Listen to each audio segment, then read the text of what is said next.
The Grand Republic, also known as the Galactic Republic, was a democratic federal union of planetary systems that spread across light years of space. Formed around 25,000 BBY, the Republic was unlike anything that came before it, with its role as the galaxy's primary political, military, and economic entity unchallenged.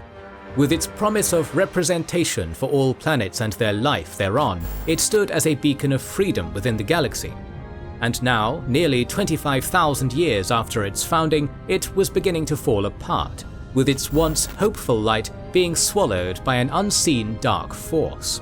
Welcome to the Wizards and Warriors channel. We are glad to have you with us as we charter once more into the Star Wars universe. As is our custom, we invite you to get comfortable, grab a drink and maybe a few death sticks as we recount the tale of one of the most famous conflicts in sci-fi, the Clone Wars. Perhaps your preference in epic battles is less sci-fi and more fantasy. You'll want to check out the new tabletop wargame Warcrow, who are the sponsors for this video. It's a classic dice and miniatures wargame in which beautiful units are placed under your command for strategic turn-based battles. Set in the fantasy world of Lindworm, right now there are two main factions in play, the Hegemony of Embasig and the Northern Tribes. The Hegemony field professional human armies with armoured warriors, skilled medics and frontline mages, all working together to form a stronger whole. The Northern Tribes are an orcish warrior society. Those who earn the right to wield weapons become fierce raiders, following behind experienced leaders on their campaigns against the humans. The starter box featuring all the basic kit has just recently been released, and you can get a free rulebook online. Or if you'd prefer something in your hand, a luxurious paper version is also available. More miniatures, lore and campaigns are in the works too, so keep an eye on Warcrow for more updates very soon. Check it all out via the link in the description. Throughout its existence, the Republic was fraught with war, be it internal or external. Towards the latter half of its history, around 1032 BBY, the Jedi, the nominal protectors of the Republic, were finally victorious over their arch-nemesis the Sith, a splinter sect of the Jedi Order who caused the majority of the conflicts within the galaxy. This brought about an era known later as the Great Peace that lasted over 1,000 years and saw no large-scale galactic conflicts. This peace was aided by the benefits of joining the Republic, which offered economic prosperity through trade with the rich core worlds, as well as planetary autonomy for all member states. With the Republic's military organizations having been disbanded during the Great Peace, the planets would defend themselves with the promised support of other members should any of them be attacked. Though with the Republic spanning nearly every corner of the galaxy, save for the large domain known as Hutt Space, inter-system wars rarely happened, and most problems were resolved by the Republic's utilization of the formidable Jedi Order as peacekeepers, whose presence was normally enough to end conflicts before they began. This era of peace would not last forever. As the Republic grew, larger cracks began to form within its bureaucratic system. The most glaring one was the dominance of the core worlds, which used their influential economies and massive populations to garner more power for themselves by exploiting the Mid and Outer Rim, with the latter taking the brunt of their schemes. They did this by not only outmaneuvering Outer Rim planets in the Senate, but also delaying Outer Rim systems from being formally admitted into the Republic. This left the Outer Rim as practically free territory for colonization and extraction of resources. The only way to stop this was to have the Republic intervene, but the process for such things took weeks or even months to decide upon, thanks to the Republic's bloated bureaucracy as well as meddling by the aforementioned core worlds. Many times, the Republic used the Jedi themselves to resolve matters in the Republic's favor, despite the member in question being in the wrong. The second factor causing the Republic's decline was the Jedi Order itself. With its primary foe gone, and the Republic granting them special privileges that functioned outside the law, the Order began to deform from its original purpose. Far from being neutral bystanders, they slowly transformed from guardians of peace into protectors of the Republic. Though these two occupations sound similar, they were not in the slightest. The Jedi toted that they followed the will of the Force, and all else wasn't their concern, leaving them beyond scrutiny. But in reality, the Jedi had confused the will of the Force for the good of the Republic, acting as policemen and ambassadors and playing their hand at politics. they would use their special privileges of free reign by seeking out Force-sensitive children to practically kidnap at an early age and indoctrinate them. This did not make them many friends, tainting their once sparkling reputation. Soon they became more and more detached from their previous image of selfless guardians, and in the eyes of the public, transformed from protectors of the people to watchdogs of the Republic.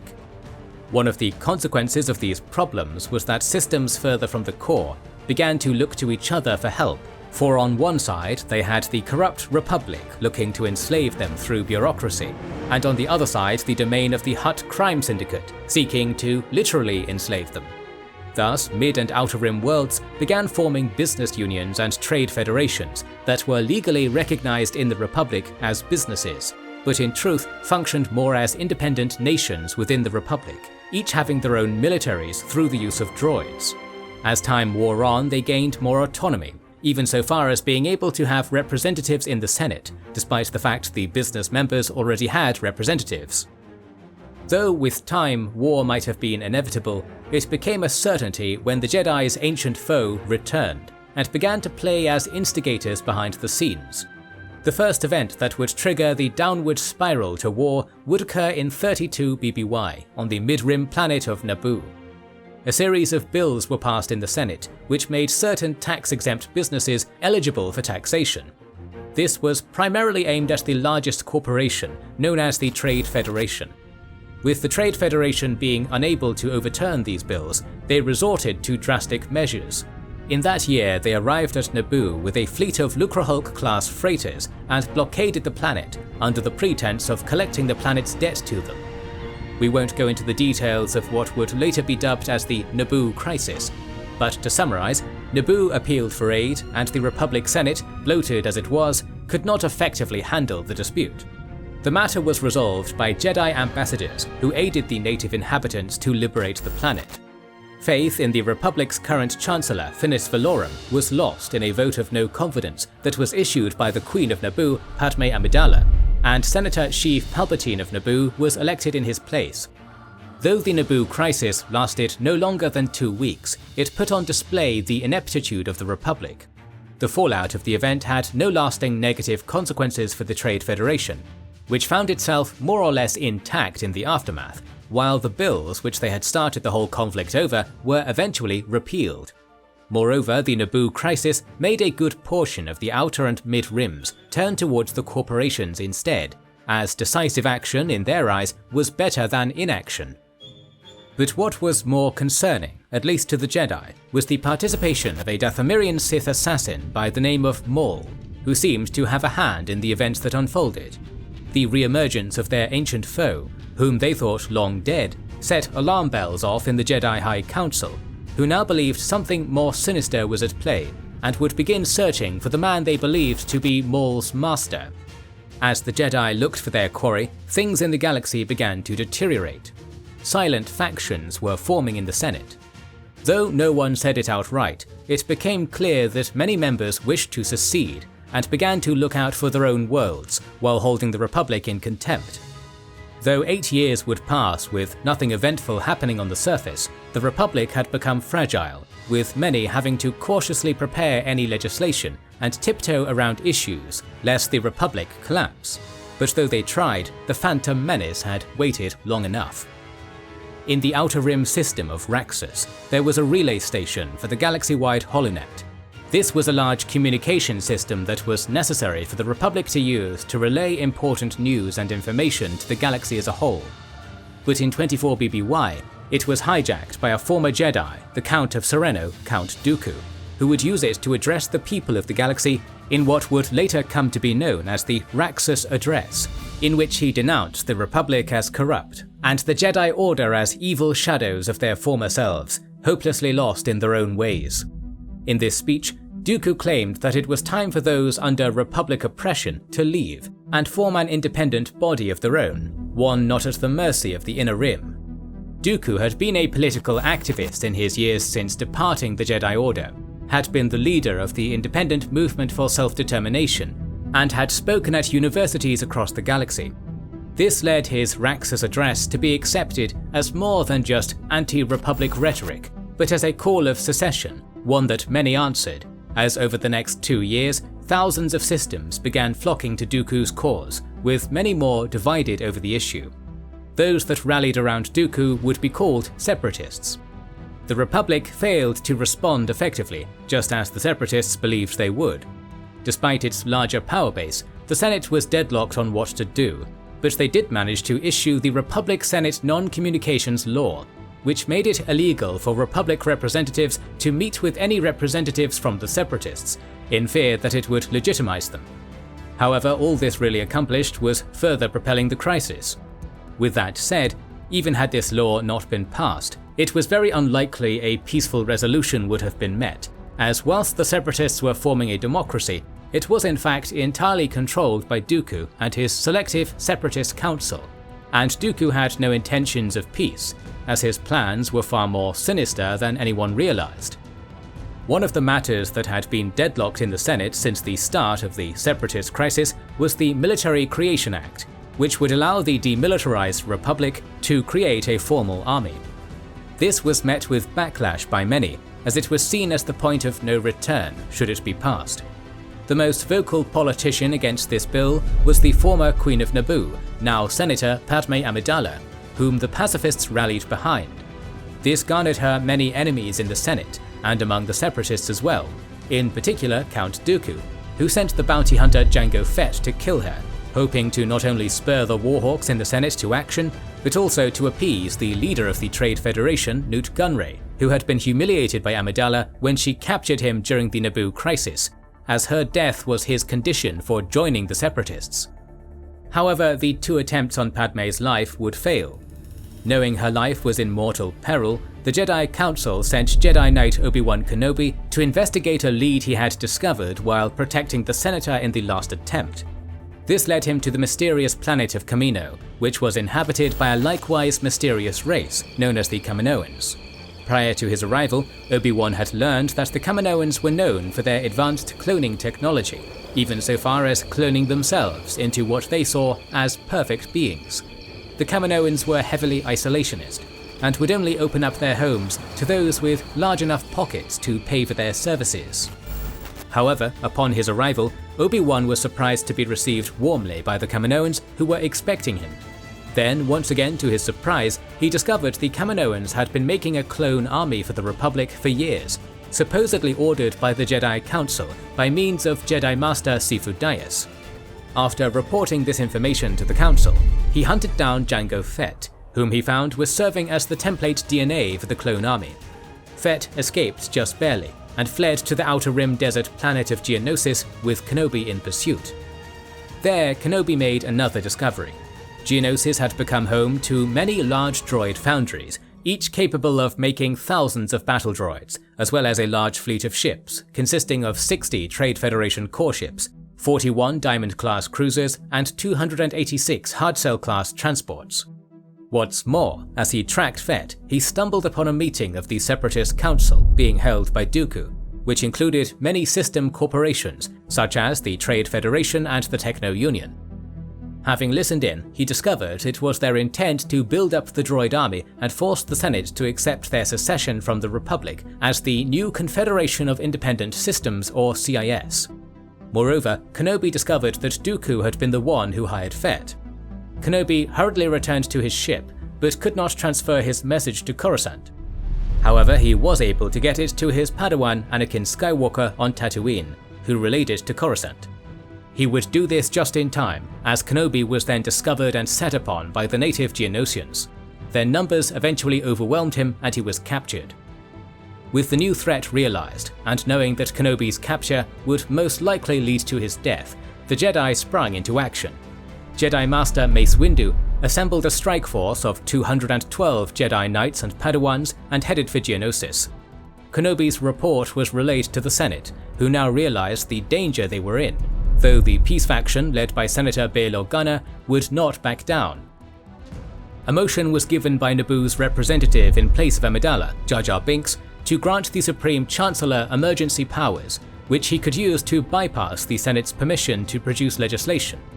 The motion passed, and Palpatine allowed for the creation of the Grand Army of the Republic. Jedi Master Grand Yoda thus departed for Kamino to marshal the clones that the Kaminoans had fully produced.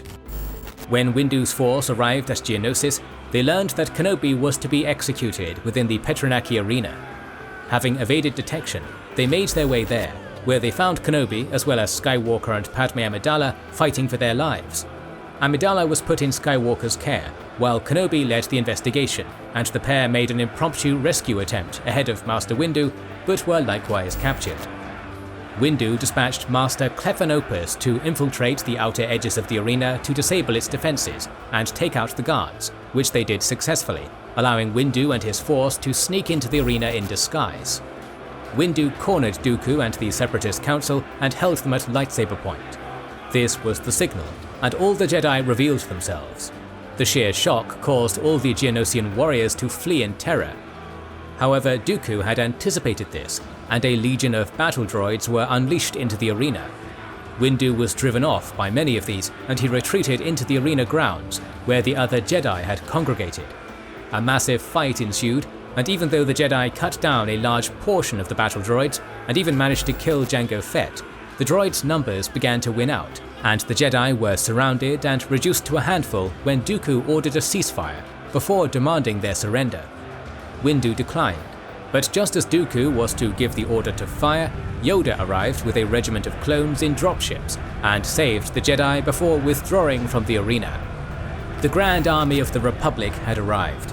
Having made a sudden appearance over the atmosphere of Geonosis in their 12 Acclamator-class assault ships, they quickly deployed their force of 295,000 clone troopers and their equipment onto the ground. The Separatists were sent into a panic by both the numbers and the army that seemed to suddenly come into existence. The Trade Federation, upon seeing this, immediately fled to their ships, hoping to escape the unfolding battle, whilst Dooku and the rest of the Council made their way to the command center to oversee the conflict. Those that remained of the Jedi made their way to the front line and acted as impromptu commanders and led the clones into the fray, targeting the Trade Federation's ships and the droid foundries, hoping to capture them intact. Thanks to the suddenness of their assault, the Separatists had the majority of their heavy equipment loaded on their ships. What's more, the clones had jammed communications, leading to the Separatist army, which easily numbered over 1 million droids, to be thrown out desperately at the clones with little to no orders, beyond to kill the enemy in front of them. Knowing the battle to be most likely lost, Dooku had all the available droids attack the clones, hoping to buy their navy time to escape. What happened after this was more akin to a brawl than a battle, as the clones held the upper hand thanks to their heavy equipment. Especially effective were the clones' self-propelled heavy artillery turbolasers. This stood in stark contrast to the Separatists, who, having no time to deploy their ground shields, had no defense. The droids were destroyed en masse, and Separatist ships were ripped out of the sky and destroyed in their docks. But the clones were taking heavy casualties as well. The Jedi's obsession with taking out the escaping ships led them to brashly advance forward, leading to an incoherent battle line, as the desert dust kicked up across the field, and the only thing that could be seen were the flashes of blue and red blaster fire while starships screamed overhead. This brawl lasted until all the Separatist forces had either fled or been killed, leaving the planet to the Republic. While the battle was a victory for the Republic, with the Separatists losing their army, a major source of droid production, as well as 136 ships, Dooku and the Council had escaped, as well as the majority of their core ships.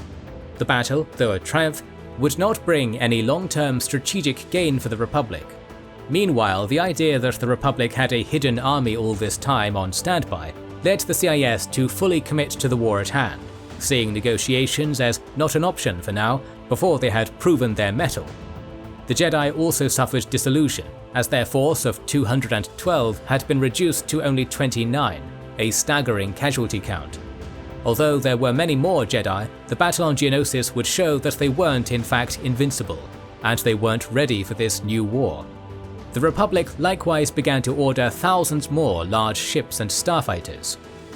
Unknown to both sides, Dooku made his way to Coruscant after the battle, and met with his fellow conspirator, the Dark Lord of the Sith himself, Darth Sidious, to tell him that the war had commenced, to which Sidious was pleased, and told Dooku, who he referred to now as Darth Tyrannus, to continue to lead the Separatists while he manipulated the Republic.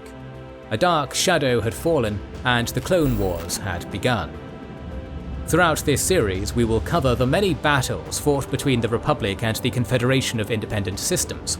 To ensure you don't miss it, make sure you are subscribed and have pressed the bell button. Please consider liking, commenting and sharing, it helps immensely. Our videos would be impossible without our kind patrons and YouTube channel members, whose ranks you can join via the links in the description to know our schedule, get early access to our videos, access our Discord, and much more. This is the Wizards and Warriors channel, and we will catch you on the next one.